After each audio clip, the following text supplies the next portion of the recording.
The X Zone Radio Show with Rob McConnell is largely an opinion talk show. All opinions, comments, or statements of fact expressed by Rob McConnell's guests are strictly their own and are not to be construed as those of the X Zone Radio Show or endorsed in any manner by Rob McConnell, Relmar McConnell Media Company, the X Zone Broadcast Network, its affiliated networks, stations, employees, or advertisers.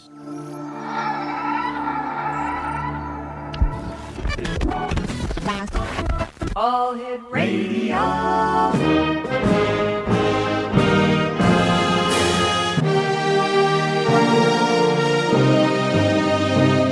Welcome to the X Zone, a place where fact is fiction and fiction is reality. Now, here's your host, Rob McConnell.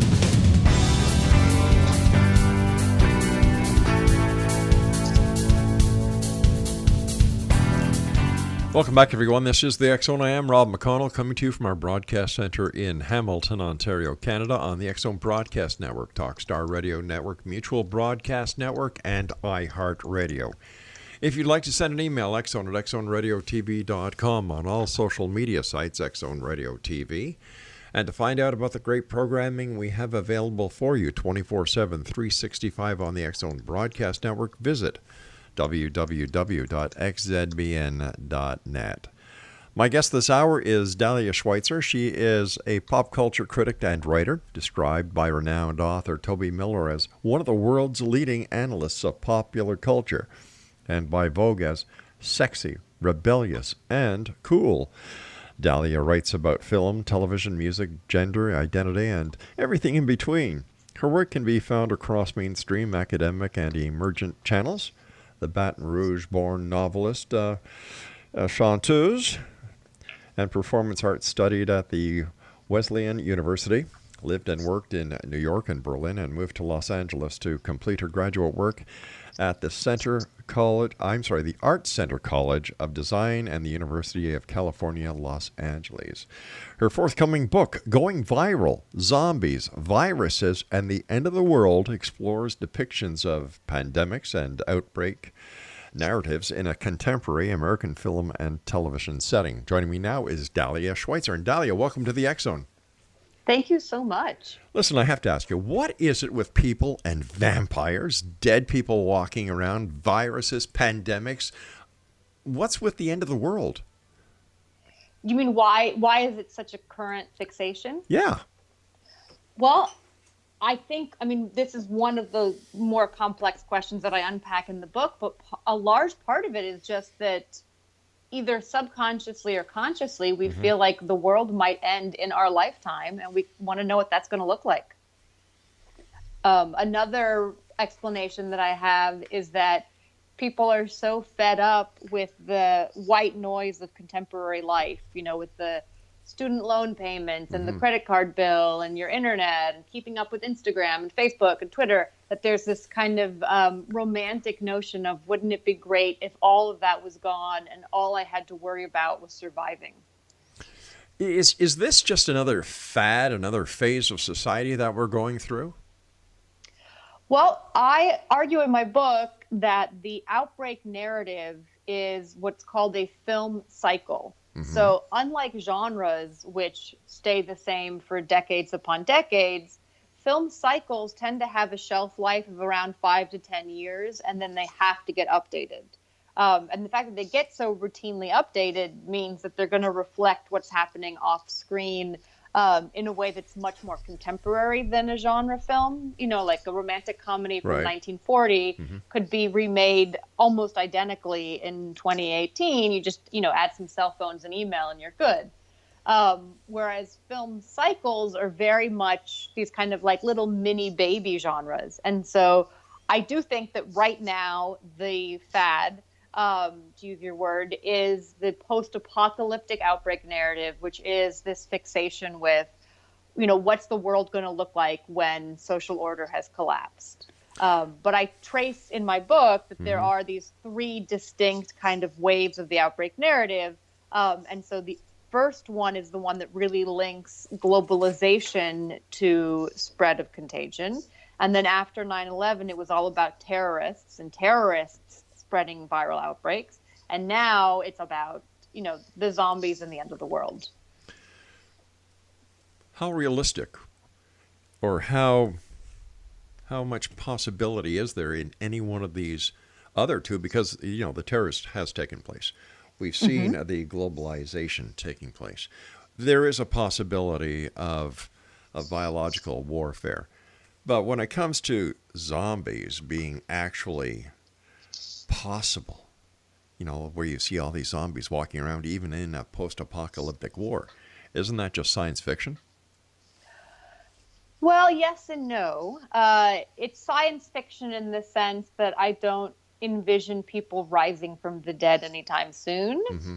But the thing that's fascinating about zombies is they're these sort of metaphorical reflections of stuff that's happening off screen. So I do think we have metaphorical zombies rather than literal zombies. And a metaphorical zombie is anyone who's been dehumanized for any reason. So once someone gets very sick, they're seen as sort of being less human, more expendable, whatever. And so I do think that metaphorical zombies possibly even already exist, depending on what your definition is of a zombie. I mean, the movie Shaun of the Dead has a brilliant title sequence, which is all about how we're already zombies. The capitalism has turned us all into these kind of drones, mindlessly doing our jobs, staring at our phones, etc. So maybe zombies are already around us. Once again, it depends on what your interpretation of a zombie is. Exactly. However, most of the people, when you talk about zombies, are the kind of zombies that you see in The Walking Dead. And I look at it and I shudder. I just shut it right off because I find it nonsensical. And yet my wife, on the other hand, is addicted to it. Mm-hmm. Is there any statistical analysis that has been done as to who watches these kind of television shows? Is there or is it mostly women, female? Is there any age group categorizing that goes along with this?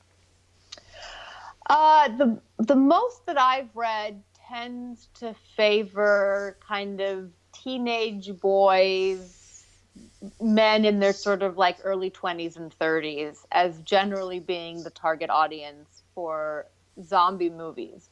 But I think you bring up an interesting point, which is that The Walking Dead isn't a traditional zombie movie. Mm-hmm. And so I think its demographic is going to be different because it's a show it's about zombies, but it's kind of not really about zombies. And the real monsters in The Walking Dead over and over again end up being the humans. Yeah.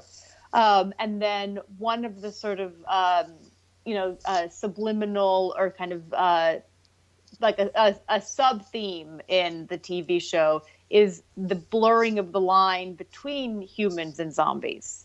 So the whole idea that everyone's already infected with the virus that's going to turn them into zombies is also interesting because, again, it's not the traditional, where there's like a sharp divider between who is a zombie and who is a human. So I think The Walking Dead probably has a different demographic because it's coming at the zombie question from a very different perspective. Does society's fear of biological warfare on a global scale, does this feed into the zombie genre's success? 100%. I think zombies, again, as I said, they're sort of like these metaphorical ciphers where they reflect stuff that's anxieties that are happening off screen. And I think zombies manage to combine our fears of disease with our fears of terrorism, because zombies, as they've been portrayed since 28 Days Later, are, spreaders of infection, right? So the zombie condition is seen as being a virus. And you get this over and over again in, The Walking Dead, as we mentioned, but also World War Z, I Am Legend, Zombieland. All these movies are very much about zombies and infection.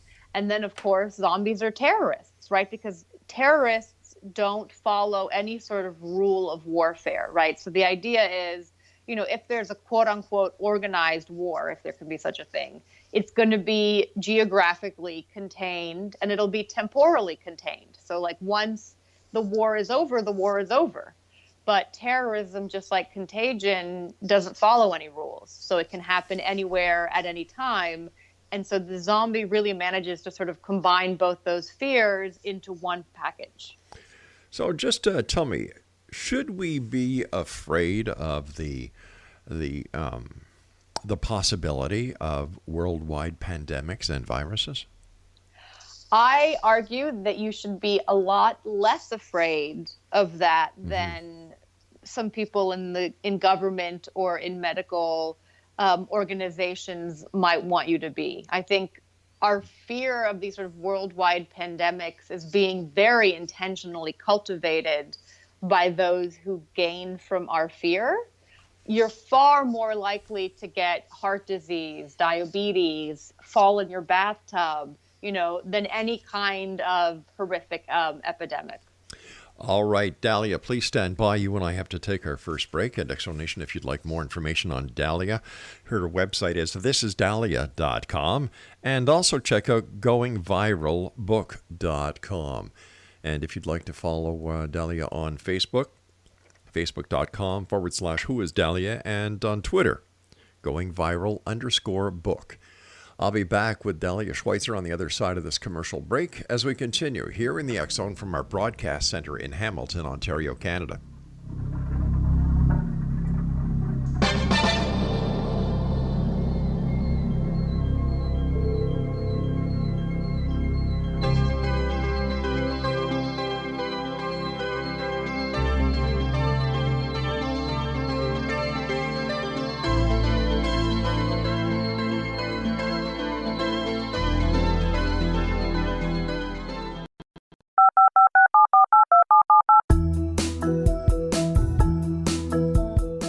Did you know that when you're on the road with limited data or Wi-Fi, you can still listen to the X Zone radio show with Rob McConnell, The Science of Magic with Gwilda Wiyaka, X-1, Dimension X, Space Patrol, and every minute of the X Zone broadcast network by calling 213-401-0080, courtesy of Audio Now. No smartphone, app, or internet needed. It saves your data plan and it's free if you have unlimited minutes. Call 213-401-0080 to listen on any phone, anytime, anywhere. Remember 213-401-0080 for the best of the paranormal, parapsychology, and sci-fi radio programming anywhere, 24/7, 365.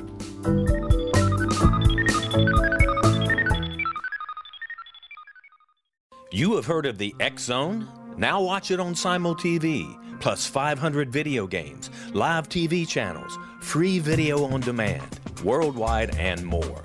Does this sound like tomorrow's television? Well, it is, but you can have it today, right now. It is Simul TV. Simul TV offers what the others only wish they could provide. 15 exclusive channels like X Zone, sci-fi, and horror. We are worldwide. No other provider offers that. 500 built-in video games. No need to have an extra expensive system. We have them included. Free video on demand. Live streaming events from around the world. Interactive online network, and much more. Tomorrow's TV today. Simul TV. Sound too good to be true? Well, it's not. You can have Simul TV today. Sign up at simultv.com. Do it today.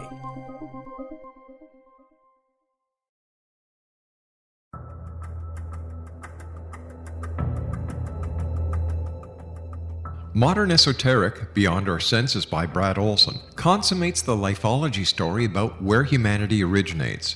It is the lost continents, the primitive wisdom, the mythos of creation, and the rethinking of ancient history as we are taught in academia.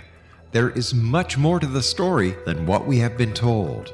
As this is the first book in the Esoteric series, Modern Esoteric starts at the beginning of time and accelerates up to this modern age. Future Esoteric is book 2 in the series and takes a forward-looking position ahead of today with an open and honest examination of the ET issue and various unexplained phenomena.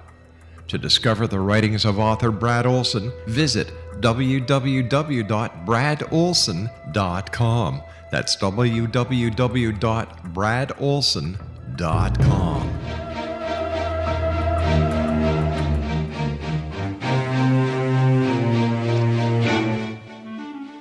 Exonation, Dahlia Schweitzer is our special guest this hour. www.thisisdahlia.com and goingviralbook.com. Dahlia, why did you want to become a pop culture critic and writer? I think the better question is, why doesn't everyone want to be a pop culture critic and writer? All right. Why doesn't everyone want to be a pop? I mean, for me, that is the way that I make sense of the world. So I am mystified by people who do not need to do that to make sense of the world. I have to write about something in order to understand it properly. And I'm fascinated by popular culture because I feel like popular culture is this incredibly accurate barometer of what's going on inside people's heads at any moment in time. So if you want to understand America in the mid-90s, what better way to do so than by looking at film and television? But there's a big difference between the 90s and the 2000s because the internet is much more advanced. You have the advent of more technologically advanced iPhones. It's a totally different culture. Agreed. And I talk about that in my book when I compare the movie Outbreak from 1995 with Contagion, which was released in 2011. And it's really interesting to kind of do this comparison. And you can see, how technology has permeated so much of our lives, how it's impacted social interaction.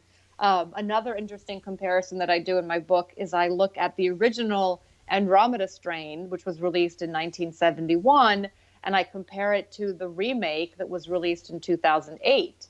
And so you can see, just by virtue of what things stay the same and what things change, how things have evolved off screen. So again, if you wanted to do a compare and contrast between, the mid 1990s and today, I can't think of a better way to do that than by comparing TV shows or movies. Before we were talking about the viruses and so on, and the fear factor, and it seemed, from what I was gathering, that we put a lot of blame on the government and the power to be when it comes to the real fear of these diseases or the alleged diseases, and how they would affect humanity and society. But doesn't the media play a major part in that? The media does, and again, I'm not so sure that I would use the word blame so much as I ask people to be more critical consumers of information. And I think the media and the government will work hand in hand to further their own specific agendas, right? So it's like, everybody wants money, right? It all comes down to money at the end of the day. So the government wants you to be afraid of certain things or work up about certain things so that they can then do stuff like the Patriot Act, or they can increase funding for research on some specific virus or whatever. Because basically, if people are afraid, it's much easier to control them, to tell them what to do, etc. And Hollywood and media, and by media I talk about, both journalists and sort of fictional entertainment, they want to make money. I mean, that's just the way of the world, right? So you're not going to see a headline that says, one man has Ebola in San Diego, right? The headline's going to say Ebola outbreak in San Diego, because that's the way the world works. And I'm not going to fault the journalist or the newspaper for the sort of sensational headline, because that's how it works. It may be that's the way it works, but that's not integrity in journalism then.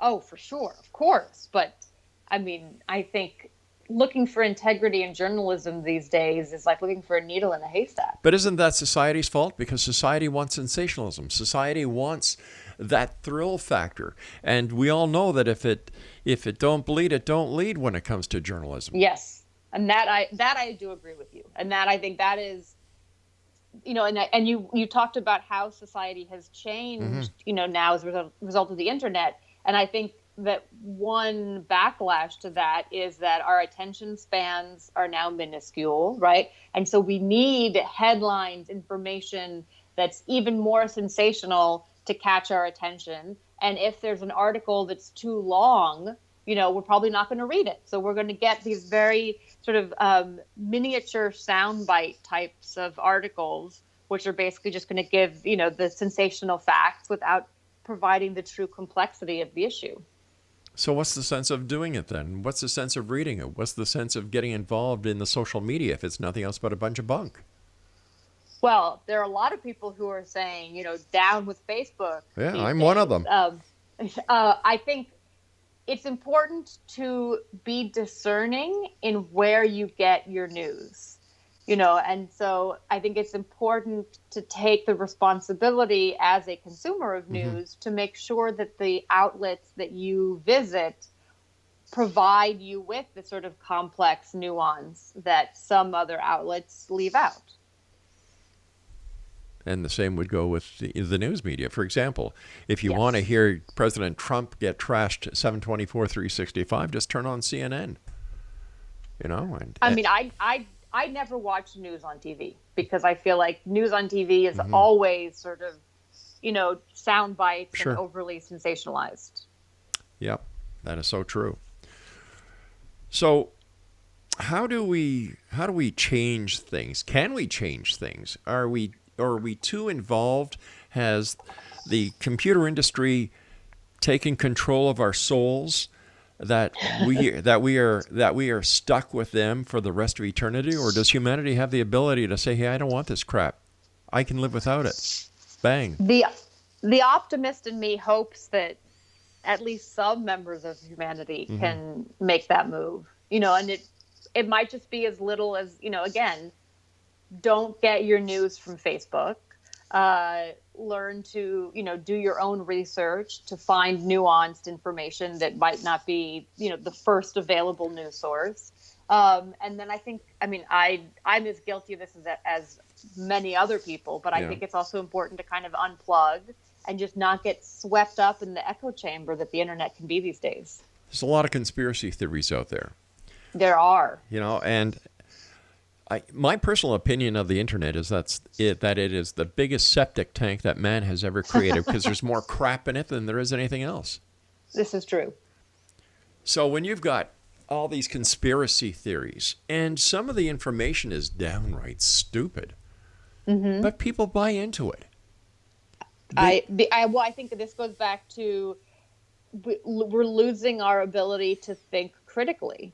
And this goes back to, people getting swept up in these sort of sensational news, and I have that word in air quotes, news items that are, as you said, completely implausible. But it's like, oh, it's got a catchy headline, so I'm going to share it on Facebook. Or, it may be the quote unquote news article showed up on some random person's blog, but I'm just going to assume that, oh yeah, this is totally true, rather than taking the 5 seconds to research it and look it up and say, has this been verified by other news sources, etc. So I think a lot of it is just kind of laziness.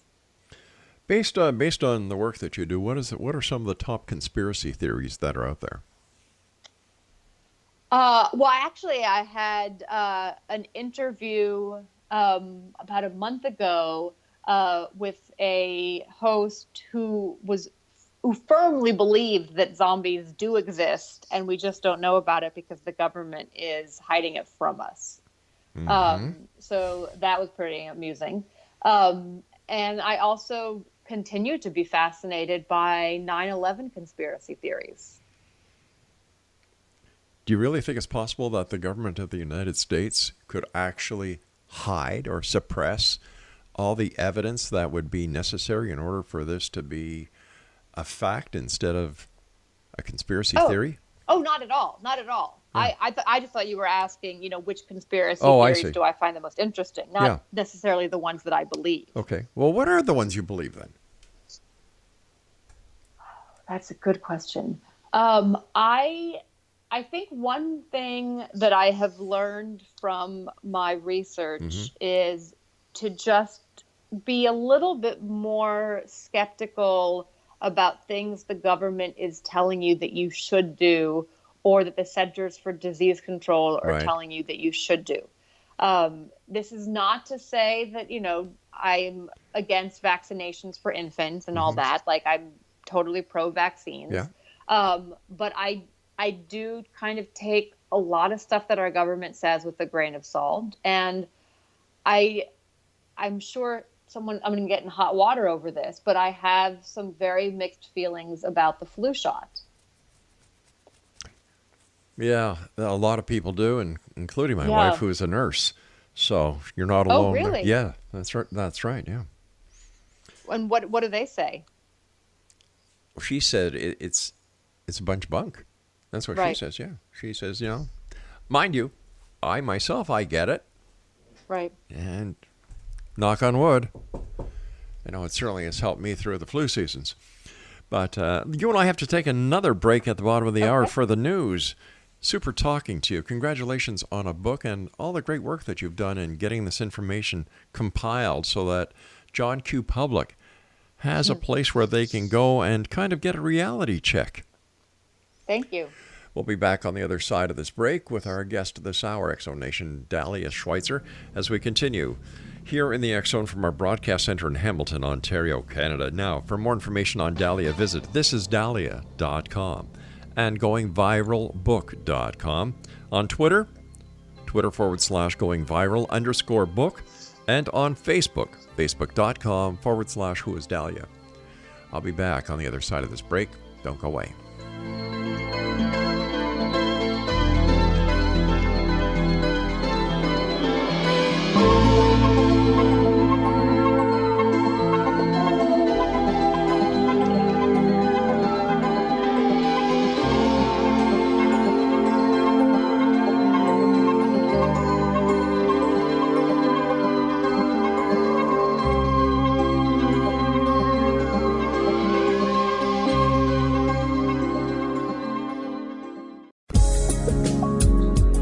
From our broadcast studios in Hamilton, Ontario, Canada, to the world and beyond, you're watching the X Zone Broadcast Network, www.xzbn.net.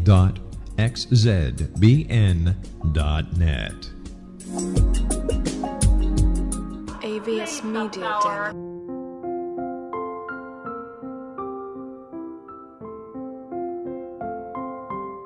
I am Dr. Carl O'Helvey, founder, president of a new cancer foundation focusing on evidence-based physical, mental, and spiritual interventions, including natural cancer cures, prayer, meditation, affirmations, nutrition, and other related holistic cancer prevention and cure modalities. These are used in cancer education, research, and financing care. I ask for your help to continue this important work by donating at www.holisticcancerfoundation.com.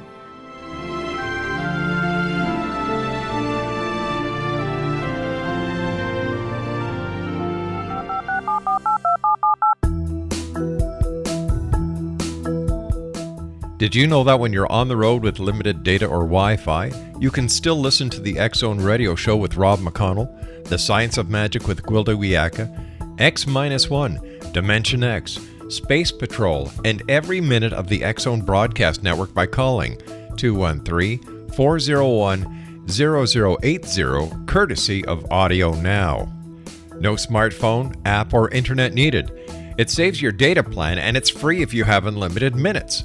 Call 213-401-0080 to listen on any phone, anytime, anywhere. Remember 213-401-0080 for the best of the paranormal, parapsychology, and sci-fi radio programming anywhere, 24/7, 365.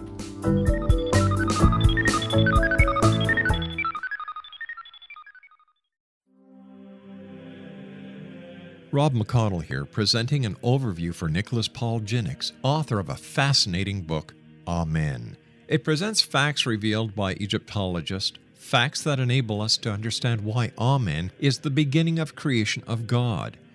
It provides recommendations for religious leaders of the major religions to unify their beliefs and teach the Word of God. Love one another. Amen informs people how mankind conceived God.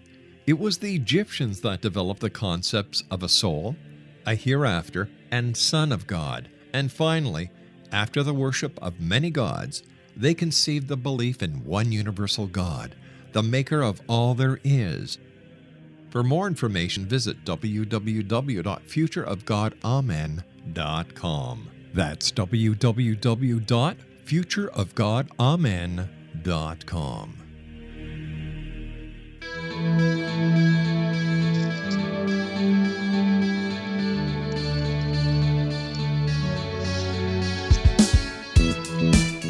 Welcome back, everyone. Dahlia Schweitzer is our guest.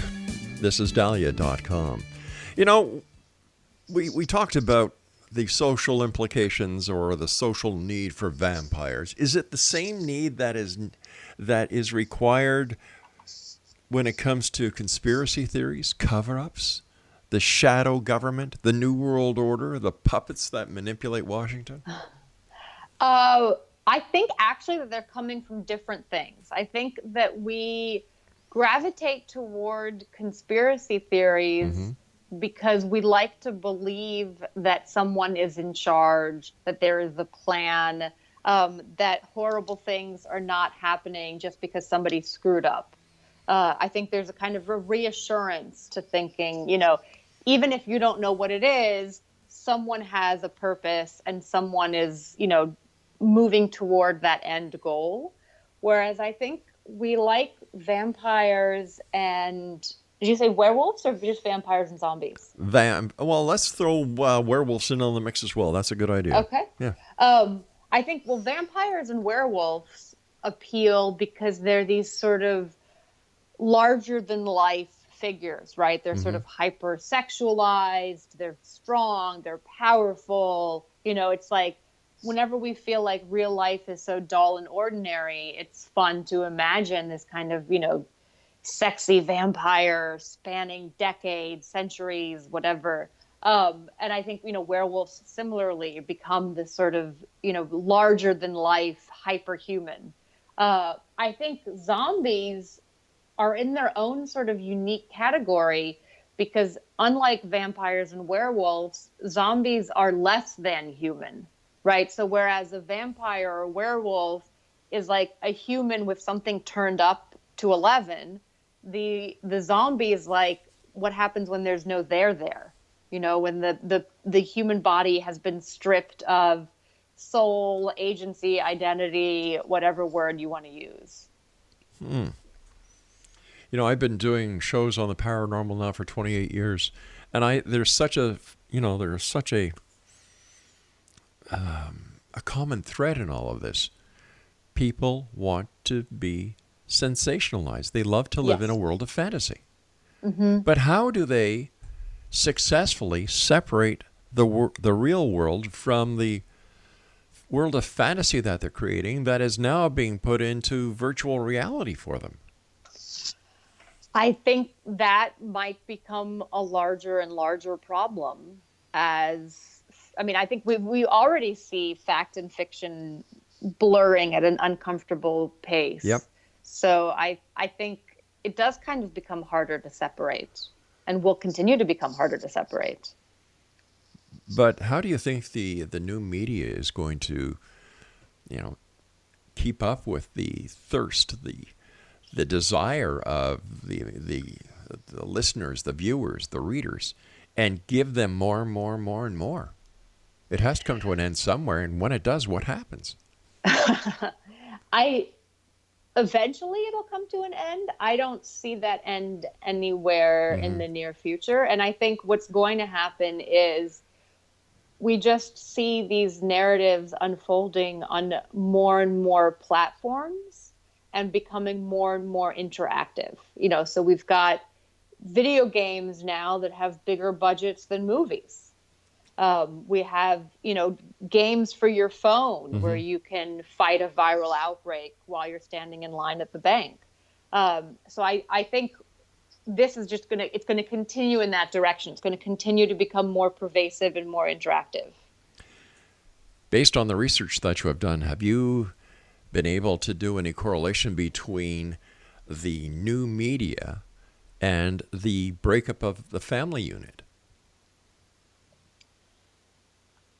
I haven't engaged with that question directly, but I do think that it's a non-negotiable thing that's happening. And I think you do see this sort of estrangement that happens as a result of technology, and that plays out in the movie Contagion, for instance, where people keep getting important news through the phone rather than in person, and people are communicating via text message rather than in person. And so you have this move toward the phone as an interface rather than interpersonal communications. And so how could that not lead to the breakdown of the family? My question is, what is going to happen the next time there's a solar flare? And, I don't know. What do you think? Well, I'll tell you what I think based on personal experience. It was about 10 years ago when there was a solar flare that took out the power grid throughout upstate New York and upstate Pennsylvania and throughout the province of Ontario and Quebec. Wow. For how long? It was, we were without power 8-9 days. Oh, my God. And I was very comfortable with it.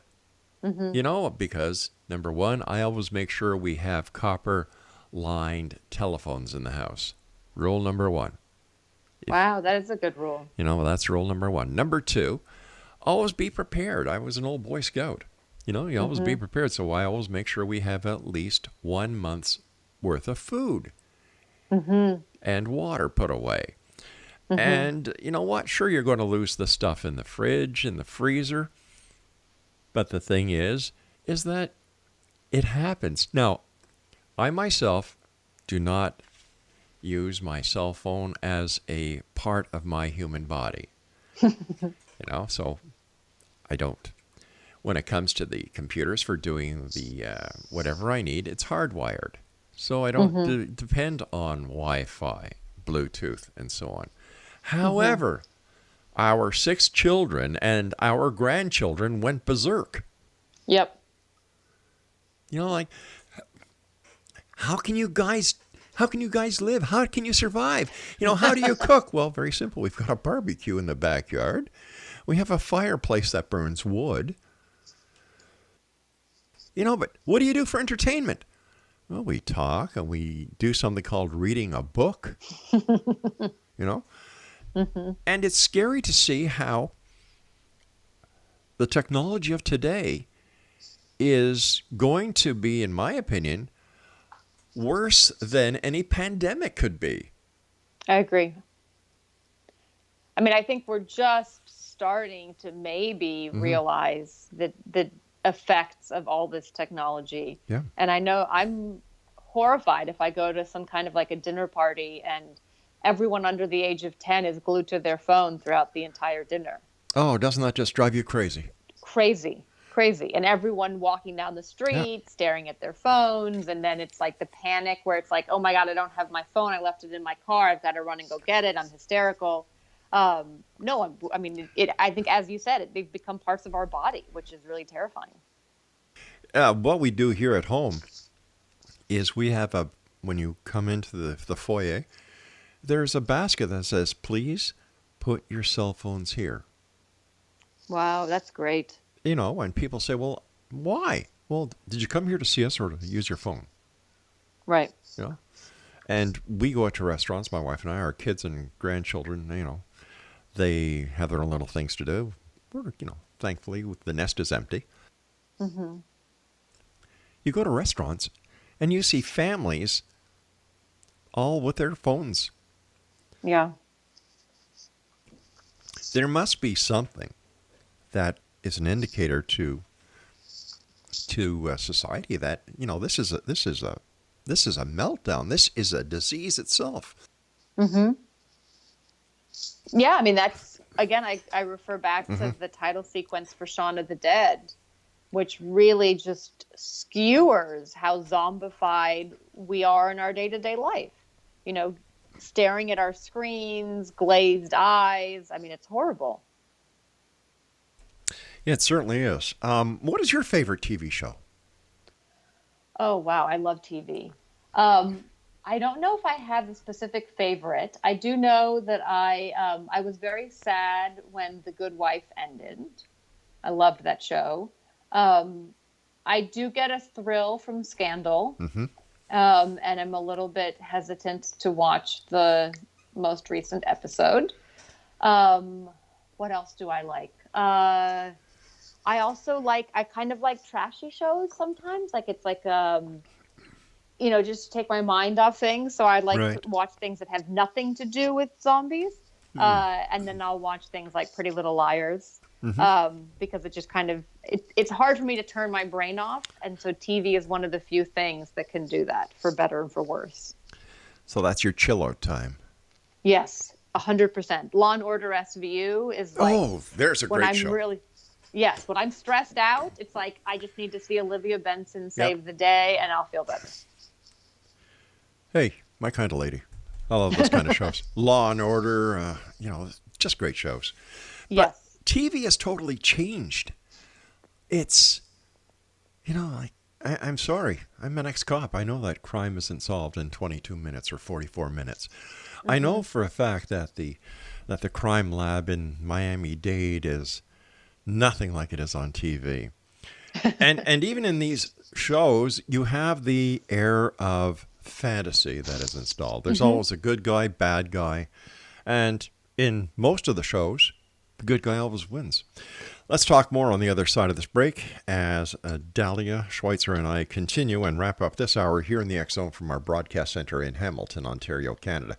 Now, X Zone Nation, if you'd like to get more information about Dahlia, her website is www.thisisdahlia.com. And her Facebook, facebook.com/whoisdahlia. And X Zone Nation, she's also available on Twitter. Twitter.com/going-viral_book. I'll be back on the other side, wrapping up this hour here in the X Zone. Don't forget to check us out at www.xzbn.net. Don't go away now.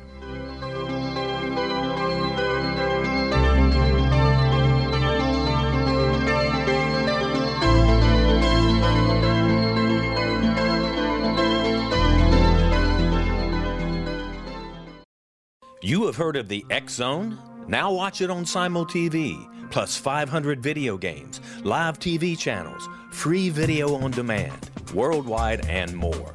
Does this sound like tomorrow's television? Well, it is, but you can have it today, right now. It is Simul TV. Simul TV offers what the others only wish they could provide. 15 exclusive channels like X Zone, sci-fi, and horror. We are worldwide. No other provider offers that. 500 built-in video games. No need to have an extra expensive system. We have them included. Free video on demand.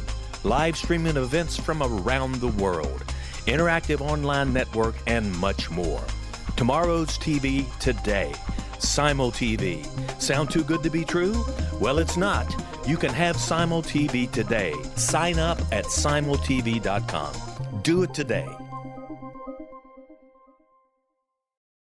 The new nonfiction book, Razor of Madness, is similar to cult movies like Clockwork Orange, Dragon's Tattoo, or The Other Side of Hell. Wayne Morin Jr. and Thomas Lee Howe will expose widespread and systematic deficiencies in this thought-provoking tell-all novel. Mind control rages among scholars in law schools. Human rights are ignored while thought reform and mental manipulation are accepted practices used as behavior modification. Dr. Louis Jolyon West comes to mind.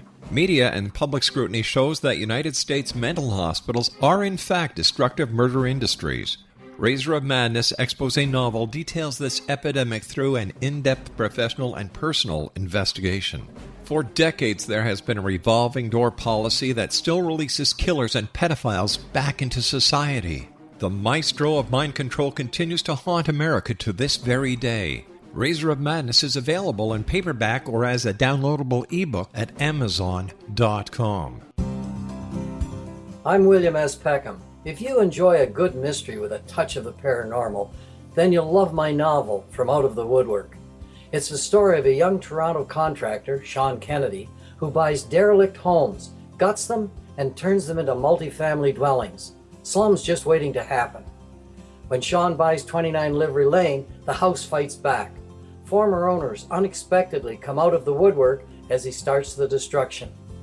The apparitions come to him when he touches old books, reads hidden letters, rummages through old boxes, finds a locket or reads a discovered manuscript of a murder mystery. From Out of the Woodwork will take you from 1899 to the horror of the World Trade Center, September 11, 2001. Check out From Out of the Woodwork on my website, www.williamspeckham.com.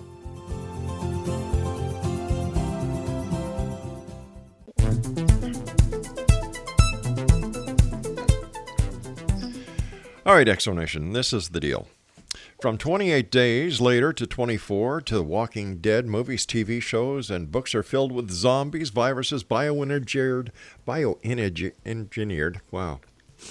plagues, and disease-ravaged bands of survivors. Going viral by our guest this hour, Dahlia Schweitzer, analyzes why outbreak narratives have infected our public discourse and how they have affected the way Americans view the world. In Going Viral, Dahlia Schweitzer probes outbreak narratives in film, television, and a variety of other media, putting them in conversation with rhetoric from government authorities and news organizations that have capitalized on the fears about our changing world. www.thisisdahlia.com and www.goingviralbook.com. On Twitter, Twitter/goingviral_book, and on Facebook, facebook.com/whoisdahlia.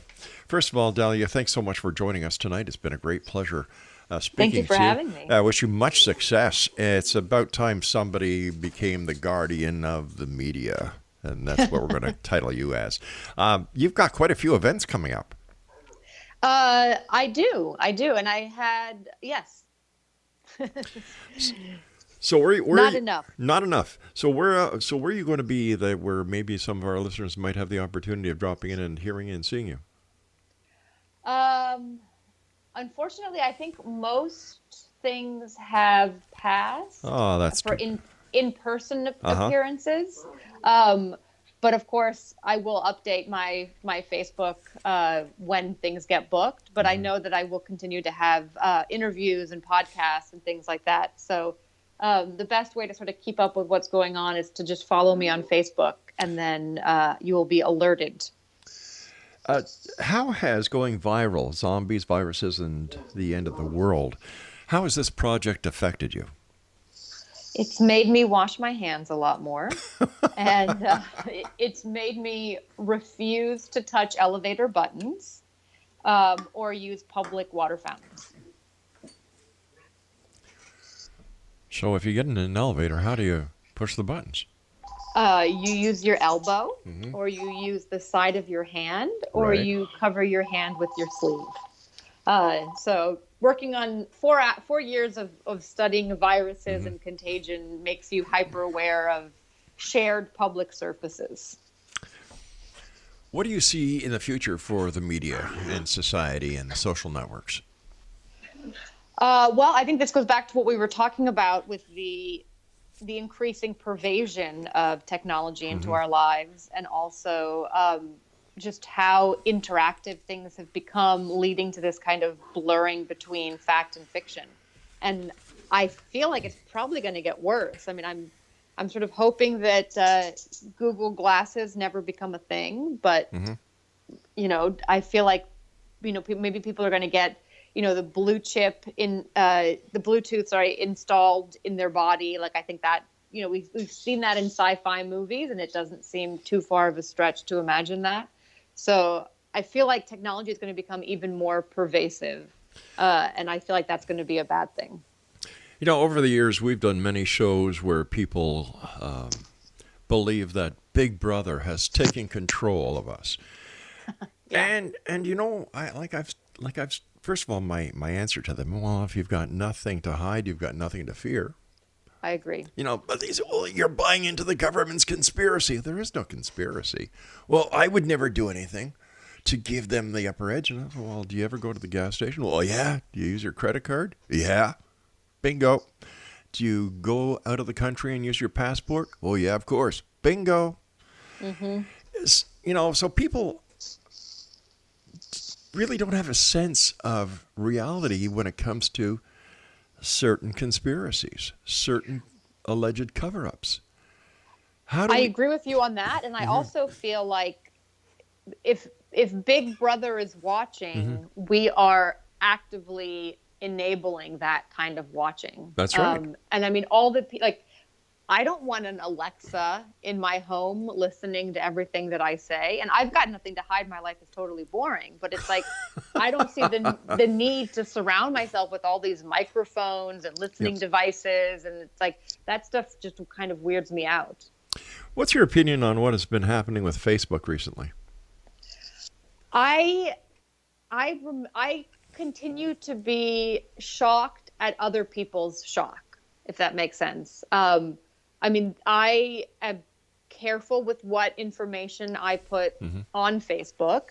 I never do any of those ridiculous little like questionnaires where you have to click to, share all your Facebook information with some like game developer or whatever. Like whenever I see that screen, I'm like, no, thanks. I don't need to know what kind of dessert I am. I can just let that be.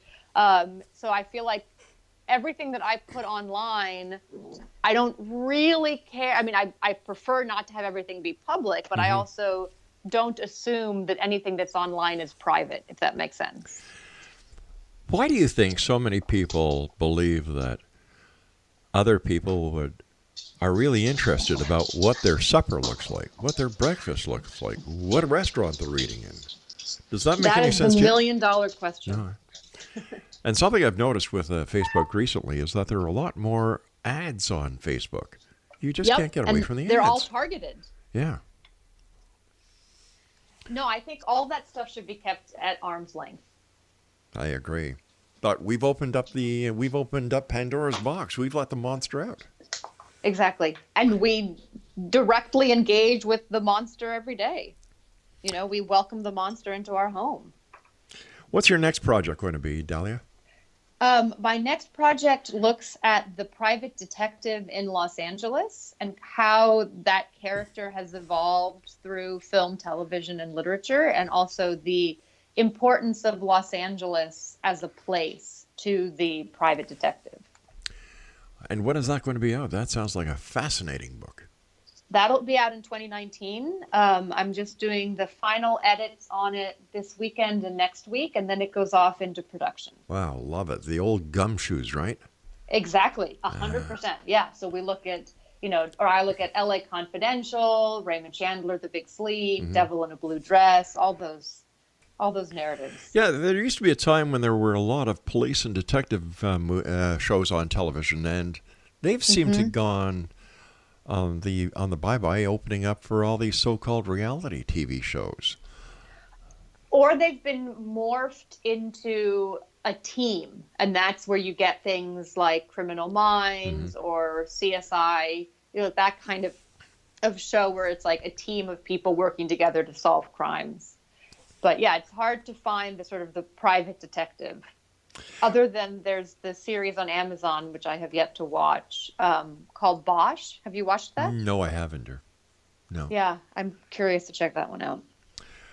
Where are your books available?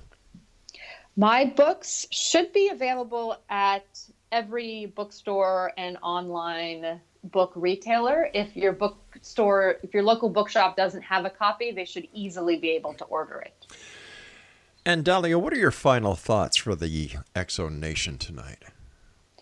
I did realize I wasn't prepared for your question about favorite TV shows, and I do want to really do a little plug for the TV show iZombie, because I feel like your listeners might get a kick out of it, and I think it's a far smarter show than The Walking Dead, and really looks at all these sort of complex questions that are brought to light when you have zombies living among us.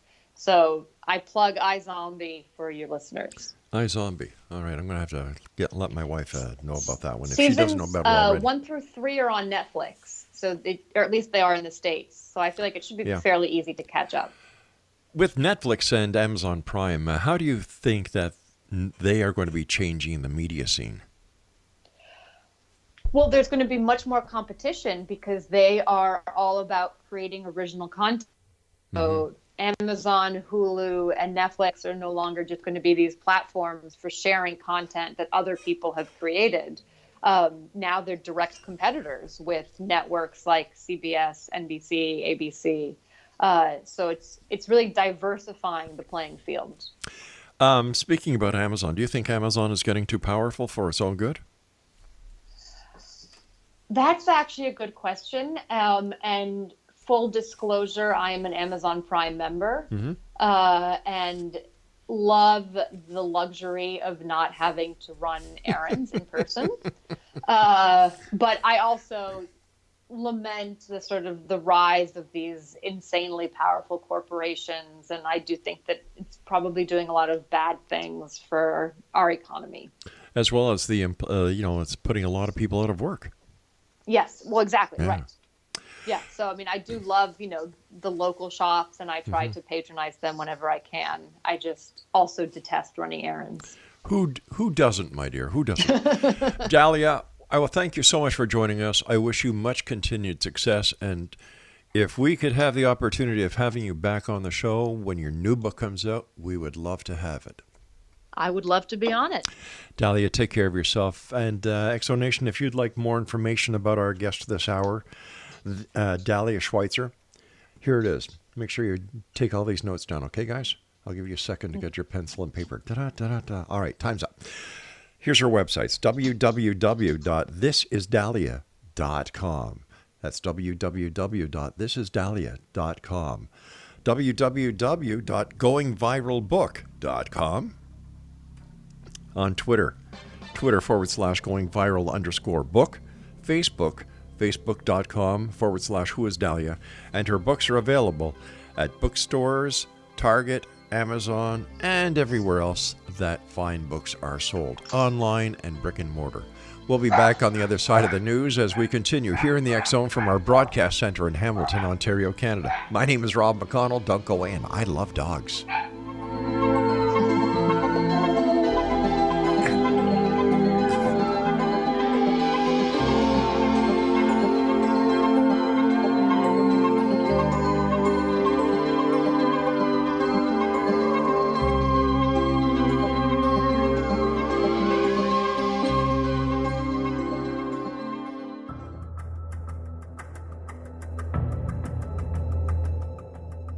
Modern Esoteric, Beyond Our Senses by Brad Olson, consummates the lifeology story about where humanity originates. It is the lost continents, the primitive wisdom, the mythos of creation, and the rethinking of ancient history as we are taught in academia. There is much more to the story than what we have been told. As this is the first book in the Esoteric series, Modern Esoteric starts at the beginning of time and accelerates up to this modern age. Future Esoteric is book 2 in the series and takes a forward-looking position ahead of today with an open and honest examination of the ET issue and various unexplained phenomena. To discover the writings of author Brad Olson, visit www.bradolson.com. That's www.bradolson.com.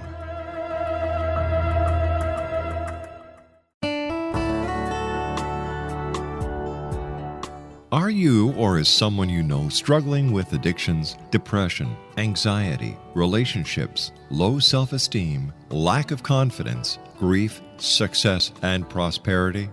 Do you know that your subconscious belief plays a big role in the outcome of your hard work? We can help you permanently change the beliefs that may be the reason for your struggles and failures.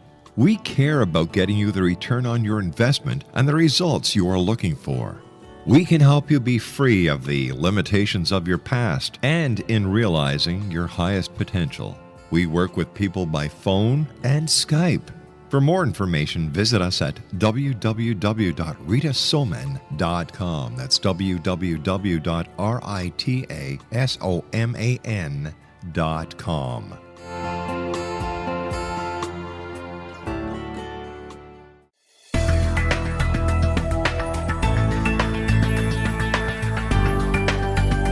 Do you think you have energy problems in your home? Do you feel better when you're away than when you're home? Joey Korn is a global leader in the world of dowsing who specializes in personal energy clearing and space clearing. He can help you create an ideal energy environment in your home no matter where you live in the world. Learn about his remote spiritual house cleaning services and much more at www.dowsers.com. You can get Joey's book, Dowsing, A Path to Enlightenment, as well as other dowsing books and tools, Kabbalah books, and Walter Russell books. Joey's work is really amazing. Go to dowsers.com right now. That's DOWSERS.com, or call 1-877-DOWSING. That's 1-877-369-7464.